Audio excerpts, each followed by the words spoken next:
Welcome back to part 2. As promised, the makeup is put away and the flare is completely gone. Today we're skipping the aesthetics and going to talk about what Pedro Rodriguez did once he got behind bars. If you thought his killer spree from the outside world was shocking, just wait till you hear the stuff this man created. He literally created a Hunger Games inside the Brazilian prison justice system.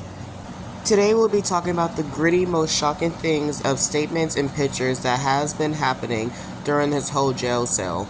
Viewer's discretion is advised. Pedro was officially arrested on May 24th in 1973. While locked up in the back of the van, Pedro was forced to sit next to a criminal who was accused of SA. By the time they opened the back of the car, that's when they noticed that man was no longer with them. And if you don't understand what I mean, he died. Pedro has killed him right then and there when they was too busy focusing on driving.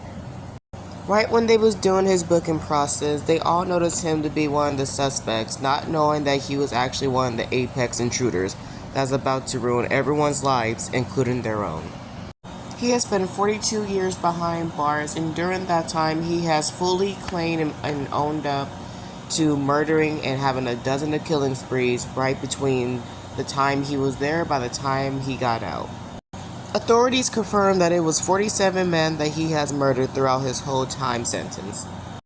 In his own view, he was more so thinking that he was the messiah of justice when it comes to rapists, murderers, thieves, and drug addicts.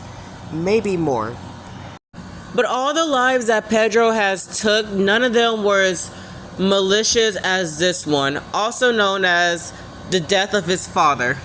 To understand why he murdered his father in jail, we had to have a little recap of how it all started in his childhood. By the time his mother was pregnant with him, before, during, and after finding out, his father would physically abuse her every single day throughout the night for the littlest things.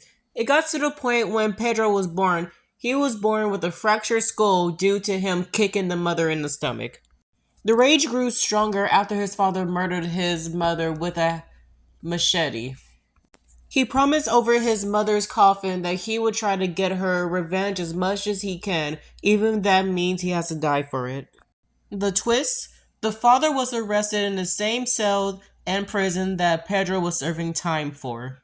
Now, when I'm telling you this man had an idea to get rid of his father, he menacingly planned this out. As if he was planning for this the moment he came out and was born into this world. When there was no one looking and all the guards was on their break, it was in the 1970s, what do you expect? He ambushed his father's prison cell right at that moment with no fucks given. In a frenzy of rage that he had through the years of that resentment of his father, he stabbed his father in the chest 22 times. Now, you're probably wondering why 22 and not just 5. Well, think about this. If your father murdered your mother, you would do much more than him. I'm just saying.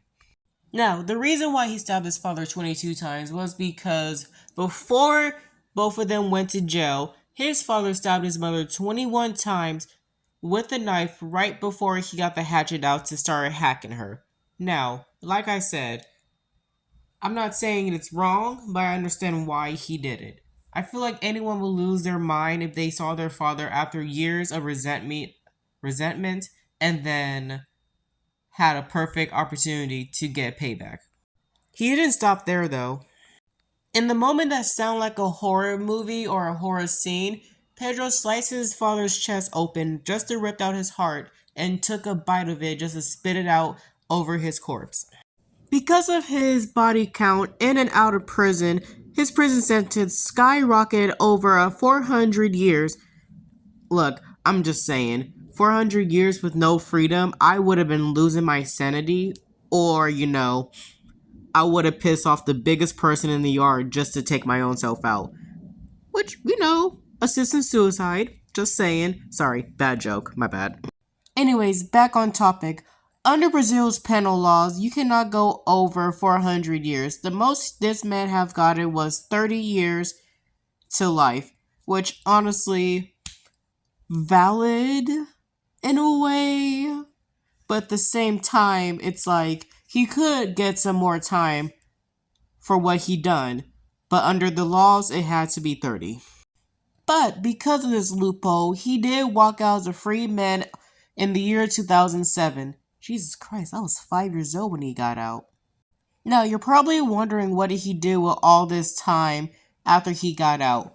Well, in the age of technology, this man started a YouTube channel talking about the stuff that he did and didn't do. And from what I heard and did my research on, he also talked a little bit about telling others of what not to do and honestly to how to better handle situations like this so they don't walk the same life that he did in his past. Pedro survived decades of gang riots, wars, and prison executions. But the cycle of violence that he started from his early teens to now has finally caught up to him. On March 5th, 2023, at 68 years of age, Pedro was gunned down and ambushed in front of a relative's house by 4 hooded men, was shot and sliced at the throat at the age of 68. To this day, his assassins was still never identified. Although he was called the real-life Dexter, he also went by many names and aliases. There were some that seen him as a hero that took the monsters off the street and made the place safer than what it was beforehand. To others, he was just a monster creating trauma and taking out other monsters. Was the execution he did to his father justified, or was it just another way of feeding into his bloodthirsty ego? Let me know what your thoughts are down in the comment. Don't forget to subscribe, like, and share. If you like what you see, please give me a thumbs up. Also, if there's a true crime case that you would like me to talk about, you can also drop it down in the comments below. Alright, it was nice telling you guys this story. I'll see you guys next time on the next